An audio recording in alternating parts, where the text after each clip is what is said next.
کیا کبھی اپنا کوئی بڑا خواب سب کو بتایا ہے؟ اور پھر کیا ہوا؟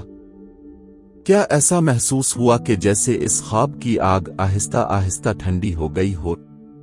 یہ ایک عجیب حقیقت ہے کہ جب ہم اپنے ارادوں اور خوابوں کو بہت جلد زبان دے دیتے ہیں تو اکثر وہ منزل تک پہنچنے سے پہلے ہی کمزور ہو جاتے ہیں۔ ہم سمجھتے ہیں کہ لوگوں کو بتانے سے ہمیں حوصلہ ملے گا، لیکن کئی بار یہی چیز ہمارے ارادے کی طاقت کو کم کر دیتی ہے۔ یہی بات ایک نوجوان کی زندگی میں بھی پیش آئی تھی۔ بہت عرصہ پہلے کی بات ہے۔ پہاڑوں کے دامن میں ایک چھوٹا سا گاؤں آباد تھا۔ گاؤں میں کچے راستے، مٹی کے گھر، کھجوروں اور بیری کے درخت اور ایک چھوٹا سا بازار تھا جہاں لوگ اپنی روزمرہ کی ضروریات پوری کرنے آتے تھے۔ اسی گاؤں میں عارف نام کا ایک نوجوان رہتا تھا۔ عارف ایک عام سا لڑکا تھا، مگر اس کے خواب عام نہیں تھے۔ اس کے دل میں ہمیشہ بڑے بڑے ارادے اور منصوبے ہوتے تھے۔ وہ سوچتا تھا کہ ایک دن وہ گاؤں کا سب سے کامیاب انسان بنے گا۔ لیکن عارف کی ایک عجیب عادت تھی۔ وہ جب بھی کوئی نیا خواب دیکھتا یا کوئی نیا ارادہ کرتا تو اسے فوراً سب کو بتا دیتا۔ ہر ہفتے اس کا ایک نیا اعلان ہوتا۔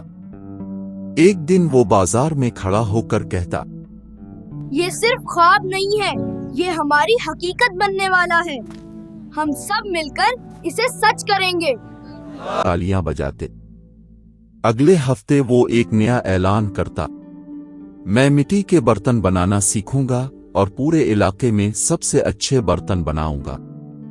لوگ پھر اس کی تعریف کرتے اور اس کی ہمت بڑھاتے۔ کبھی وہ کہتا، میں اپنا گھر خود بناؤں گا، ایسا گھر جو پورے گاؤں میں سب سے خوبصورت ہوگا۔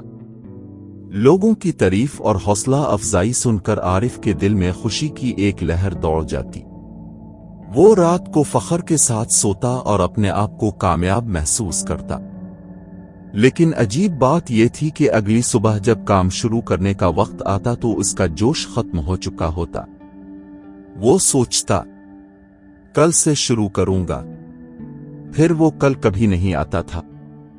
دن گزرتے گئے، ہفتے گزرتے گئے، اس کے خواب بھی گزرتے گئے۔ نہ کوئی دکان کھلی، نہ برتن بنے، نہ گھر تعمیر ہوا۔ صرف اعلان ہوتے رہے، لوگ تالیاں بجاتے رہے اور عارف کے ہاتھ خالی کے خالی رہے۔ سالوں بعد عارف کو محسوس ہونے لگا کہ شاید اس کے اندر کوئی کمی ہے۔ وہ سوچتا، میں ہر بار ناکام کیوں ہو جاتا ہوں؟ ایک شام سورج غروب ہو رہا تھا۔ آسمان نارنجی اور سنہری رنگوں سے بھر گیا تھا۔ عارف گاؤں کے پرانے کنویں کے پاس اکیلا بیٹھا تھا۔ اس کے چہرے پر پریشانی اور مایوسی صاف نظر آ رہی تھی۔ اسی وقت گاؤں کے ایک بزرگ وہاں سے گزرے۔ وہ ایک سادہ مزاج اور خاموش انسان تھے، مگر پورے گاؤں میں ان کی بہت عزت تھی۔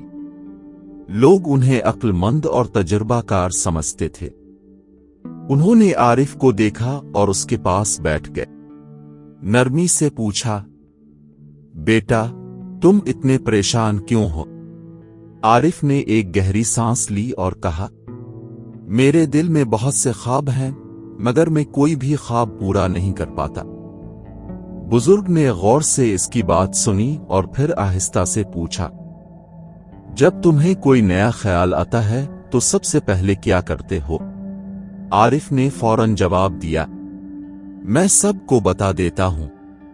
میں چاہتا ہوں کہ لوگ میرے بارے میں اچھا سوچیں اور مجھ پر فخر کریں۔ بزرگ مسکرا دیے۔ انہوں نے کہا، کل صبح میرے باغ میں آنا، میں تمہیں ایک بات سمجھانا چاہتا ہوں۔ اگلی صبح عارف وقت پر ان کے باغ میں پہنچ گیا۔ باغ بہت خوبصورت تھا۔ وہاں مختلف درخت تھے، پرندے چہچہا رہے تھے اور ٹھنڈی ہوا چل رہی تھی۔